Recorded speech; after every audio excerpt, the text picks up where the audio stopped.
ఈ రోజు నుంచి హౌస్ లిస్టింగ్ స్టార్ట్ అవుతుంది. 9th నుంచి మనము ఇంటింటి సర్వే కూడా చేయడం జరుగుతుంది.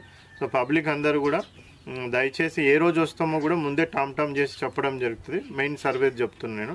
అప్పుడు ఆ రోజు అవైలబుల్గా ఉండి వాళ్ళ ఆధార్ కార్డు ఇంట్లో ఉన్న ప్రతి ఒక్కరు ఆధార్ కార్డులు కూడా జిరాక్స్ ఏం అవసరం లేదు, ఆధార్ కార్డు తీసి దగ్గర పెట్టుకుంటే అది చూసుకుంటే ఆధార్ కార్డు నెంబర్ రాసుకుంటాం.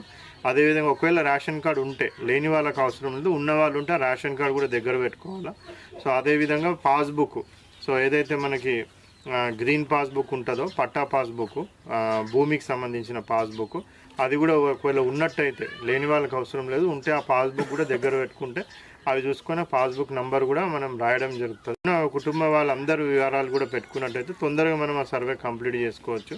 సో ఎవరన్నా పై చదువులకు కానీ లేకపోతే ఉపాధి కోసం వేరే రాష్ట్రాలకు కానివ్వండి వేరే ప్రాంతాలకు వెళ్ళినా కానీ వాళ్ళందరినీ కూడా పిలుచుకొని రావాల్సిన అవసరం లేదు.